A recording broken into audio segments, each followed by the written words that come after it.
మొత్తం 3,20,00,000తో పనులు జరుగుతూ ఉన్నాయి. ఆ పనులు జరుగుతుంది ఎక్కడో కాదు, తెలంగాణ సచివాలయం సెక్రటరియట్లో మళ్ళీ వాస్తు మార్పులు జరుగుతూ ఉన్నాయి. మొన్నటి వరకు బీఆర్ఎస్ అధికారంలో ఉన్నప్పుడు కేసీఆర్ ముఖ్యమంత్రిగా ఆయన ఈ గేటును ఉపయోగించేవారు. మనం ఉన్నటువంటి ఈ గేట్ని ప్రధాన ద్వారం, లుంబిని పార్క్కి ఎదురుగా ఉన్నటువంటి ప్రధాన ద్వారం. ముఖ్యమంత్రి, మంత్రులు ఈ గేటును ఉపయోగిస్తూ లోపలికి వెళ్ళేవారు. తర్వాత రేవంత్ రెడ్డి ముఖ్యమంత్రి అయిన తర్వాత చాలా మార్పులు చేర్పులు చేస్తూ నిర్ణయం తీసుకున్నారు. గతంలో కేసీఆర్ ఉపయోగించినటువంటి ఈ గేట్లో నుంచి ఎంట్రీని ఆయన ఉపయోగించట్లేదు. దీనికి దాదాపు అప్పటి నుంచి తాళాలు వేశారు, బంద్ పెట్టినటువంటి సిచ్యువేషన్ ఉంది. పక్కనే ఉన్నటువంటి అటువైపు ఉన్నటువంటి ఎన్టీఆర్ స్టేడియంకి సంబంధించినటువంటి ఎన్టీఆర్ ఘాట్ పక్కనే ఉన్నటువంటి మరొక గేట్ ఉంది. ఆ గేటుని ప్రస్తుతం ముఖ్యమంత్రి, మంత్రులు ఉపయోగిస్తున్నారు. అప్పటి నుంచి దీన్ని క్లోజ్ చేశారు. కాకపోతే మార్పులు చేర్పులలో విధంగా తెలంగాణ తల్లి విగ్రహం లోపల ఏర్పాటు చేస్తూ ఉన్నారు. దానికోసం గేట్లు తొలగించారు. 3,20,00,000కి సంబంధించినటువంటి పనులకు టెండర్ ఇచ్చారు. ఒకసారి చూద్దాం లోపల ఆ గేట్లు తొలగించిన తర్వాత లోపల ఎట్లా ఉంది సిచ్యువేషన్.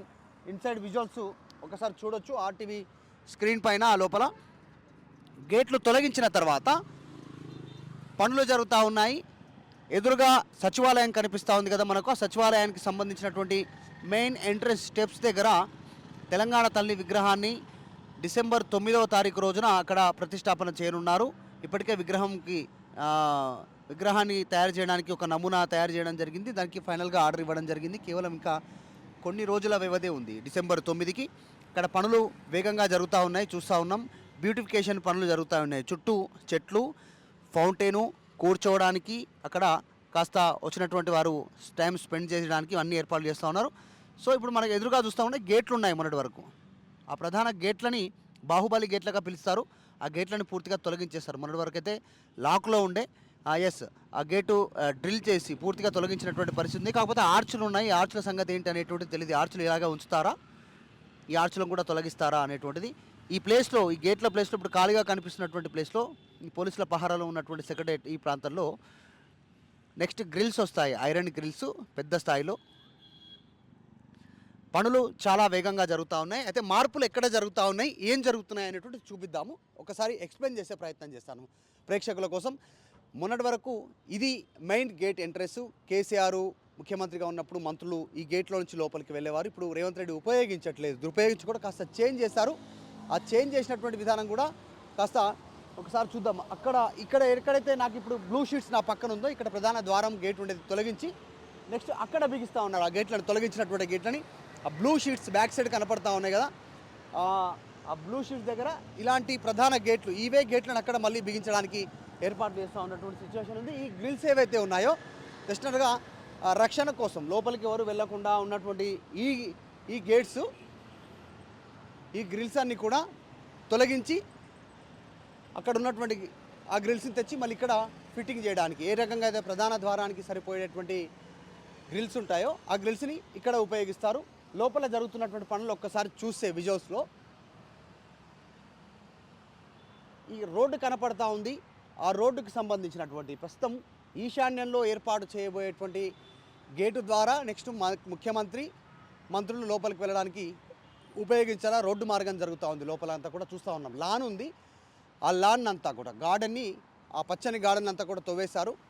దాని అంతా తీసి ఇటు నుంచి స్ట్రైట్గా ఆ ప్రధాన ద్వారం, సాధారణంగా ఉద్యోగులు ఉపయోగించేటువంటి, సాధారణ పౌరులు లోపలికి వచ్చేటువంటి ఆ ద్వారానికి ఈ రోడ్డుని కనెక్టివిటీ లాగా చేయనున్నారు. కనెక్ట్ చేసిన తర్వాత బ్యూటిఫికేషన్ పనులు జరుగుతాయి పూర్తి స్థాయిలో.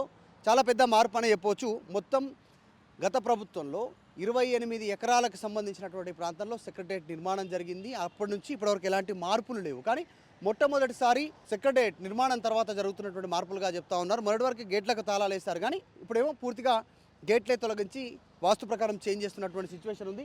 చాలా పెద్ద ఎత్తున పనులు జరుగుతూ ఉన్నాయి సెక్రటరేట్కి సంబంధించినటువంటి విషయంలో. ఒకసారి విజువల్స్లో చూడొచ్చు మనం. బ్యూటిఫికేషన్ లాన్కి సంబంధించినటువంటి ఆ ప్రాంతం అంతా కూడా తొలగించి వేస్తూ ఉన్నారు. అటు తెలంగాణ తల్లి విగ్రహం ముందు చెట్లు, లాన్లు, తర్వాత చిన్న చిన్న మొక్కలు, తర్వాత వాటర్ ఫౌంటైన్స్, కూర్చోవడానికి ఆ పనులు వేగంగా జరుగుతూ ఉన్నాయి. ఇప్పటికే రోడ్డు దువ్వేశారు. సీఎం ఎంట్రీ, మంత్రుల ఎంట్రీ ఈ గేట్ నుంచి, ఈశాన్య గేట్ ద్వారా కొత్తగా నిర్మించబోయేటువంటి ఈశాన్య గేట్ నుంచి, ఈ కొత్తగా నిర్మించబోయేటువంటి ఈశాన్య గేట్ నుంచి డైరెక్ట్గా అవుట్ సైడ్ ఎంట్రీ ఇక్కడ నుంచి ఉంటుంది, బ్యాక్ సైడ్ ఎంట్రీ అవుట్ ఒక సైడ్ నుంచి ఎగ్జిట్ ఒకలా ఉండేలాగా నిర్ణయం తీసుకుంటున్నారు. అయితే సెక్రటరియట్కి ప్రధానంగా 4 ద్వారాలు ఉన్నాయి. ప్రధానం ఇది బాహుబలి గేట్ నెంబర్ 1, ఇంకొకటి సౌత్, ఇంకొకటి ఈస్ట్, ఇంకొకటి వెస్ట్. కానీ ఈ ఈ main gate Baahubali gate close చేస్తూ ఉన్నారు. ఇక్కడ మరో గేట్ ఓపెన్ చేయబోతూ ఉన్నారు. దాని ప్లేస్లో ఇది క్లోజ్ చేసి బ్యాక్ సైడ్ గేట్లు అట్లాగే ఉంటుంది, కానీ ఉపయోగించట్లేదు పెద్దగా. దాన్ని ఎప్పుడైనా ఒక అత్యవసర పరిస్థితిలో ఉపయోగిస్తూ ఉన్నారు. ఇప్పుడు సీఎం మంత్రులు ఉపయోగిస్తున్నటువంటి బ్లూ షీట్స్ పక్కన ఒక గేట్ ఉంది, ఎన్టీఆర్ ఘాట్ పక్కన. ఆ గేటును కూడా ఉపయోగించకపోవచ్చు రేపు ఫ్యూచర్లో, దాన్ని కూడా లాక్ చేసి పెట్టేటువంటి సిచ్యువేషన్ ఉంటుంది. ఎంట్రీ మాత్రం ఈ బ్లూ షీట్ ఉన్నటువంటి ప్రాంతం నుంచి సీఎం మంత్రులు ఎంట్రీ అవుతారు, లోపలికి వెళ్తారు. ఈ పనులన్నీ చేయడానికి ప్రభుత్వం టెండర్ ప్రక్రియను పిలిచింది. 3,20,00,000 టెండర్లతో పనులు జరుగుతూ ఉన్నాయి. మొత్తం ఈ 28 ఎకరాల్లో దీనికి సంబంధించినటువంటి పనులు చాలా గతంలోనే ప్రభుత్వం కంప్లీట్ చేసింది. ఈ మార్పులు చేర్పులు వాస్తు కోసం జరుగుతూ ఉన్నాయి. దీన్ని బీఆర్ఎస్ వ్యతిరేకిస్తూ ఉంది. కావాలనే కేసీఆర్ మార్కు లేకుండా, కేసీఆర్ కట్టినట్టుగా ఉండొద్దు అనేటువంటిది వాస్తు పేరిట మార్పులు చేర్పులు చేస్తూ ఉన్నా అనేటువంటిది ఒక ఆగ్రహం బీఆర్ఎస్ వైపు నుంచి వ్యక్తమవుతా ఉంది. మొత్తానికైతే రేవంత్ రెడ్డి త్వరలోనే, డిసెంబర్కి చాలా తక్కువ టైం ఉంది కాబట్టి డిసెంబర్ 9 లోపలనే ఈ పనులన్నీ జరిగిపోవాలని చెప్పడంతో పనులంతా చాలా వేగంగా జరుగుతూ ఉన్నటువంటి సిచ్యువేషన్ కనిపిస్తూ ఉంది. ఒకసారి ఆ గేటు దగ్గర ఎట్లా ఉంది పరిస్థితి, ఆ విజువల్స్ కూడా చూద్దాం. నెక్స్ట్ ఈ రోడ్ కనెక్టివిటీ ఎక్కడ ఉంటుంది, ఆ విజువల్స్ కూడా మీకు చూపించేటువంటి ప్రయత్నం చేస్తాం. ఇది సెక్రటరియట్లో జరుగుతున్నటువంటి బాహుబలి గేట్లను తొలగించడము, బాహుబలి ఎంట్రీ గేట్లను తీసి కొత్తగా ఈశాన్యంలో నిర్మిస్తున్నటువంటి కొత్త గేట్లను ఏర్పాటు చేస్తున్నటువంటి విధానం. దీనిపైన అయితే కొత్త విమర్శలు వస్తూ ఉన్నాయి క్షేత్రస్థాయి నుంచి. ప్రభుత్వం మాత్రం అవన్నీ పట్టించుకోకుండా డిసెంబర్ 9వ తారీఖు లోపల ఈ పనులన్నీ కంప్లీట్ కావాలి, తెలంగాణ తల్లి విగ్రహ ఏర్పాటు జరిగేలోగా అనేటువంటిది ఒక కృతనిశ్చయంతో ముందుకు వెళ్తూ ఉంది. రాత్రికి రాత్రే గ్రిల్స్ తొలగించారు, గేట్లు తొలగించినటువంటి సిచ్యువేషన్ ఉంది. చాలా పెద్ద ఎత్తున వర్కర్స్ పనిచేస్తూ ఉన్నారు. ఆ గ్రిల్స్ తొలగించినటువంటి గేట్లు అవన్నీ ఒకసారి ఆడ లాన్లో ఏర్పాటు చేస్తారు, అక్కడ పెట్టారు. ఆ గేట్లన్నీ కూడా మనం చూడొచ్చు.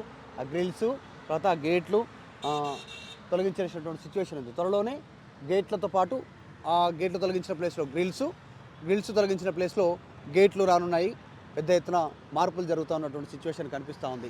మొత్తానికైతే సెక్రటరియట్లో భారీ వాస్తు మార్పులు కొనసాగుతూ ఉన్నటువంటి సిచ్యువేషన్ ఉంది. ఇది ఇక్కడ ఉన్నటువంటి సిచ్యువేషన్, సెక్రటరియట్లో జరుగుతున్నటువంటి వాస్తు మార్పులకు సంబంధించి. మరిన్ని అప్డేట్స్ కోసం చూస్తూనే ఉండండి ఆర్టీవీ. జరుగుతున్నటువంటి లేటెస్ట్ అప్డేట్స్ అన్నీ కూడా మీ ముందు ఉంచేటువంటి ప్రయత్నం చేస్తాం. ఏం జరుగుతుంది, ప్రభుత్వ నిర్ణయాలు కానీ, ప్రజల పక్షాన తీసుకున్నటువంటి నిర్ణయాలు కానీ, ప్రజలు ఏమనుకుంటున్నారు అన్నీ మీ ముందు ఉంచే ప్రయత్నం చేస్తాను. నేను మీ మధు మల్కేడికర్, వీడియో జర్నలిస్ట్ గణేష్తో. మరిన్ని వీడియోస్ కోసం ఛానల్ సబ్స్క్రైబ్ చేయండి. లేటెస్ట్ అప్డేట్స్ కోసం వాట్సాప్ ఛానల్ ఫాలో అవ్వండి. అండ్ లింక్ డిస్క్రిప్షన్ లో ఉంది.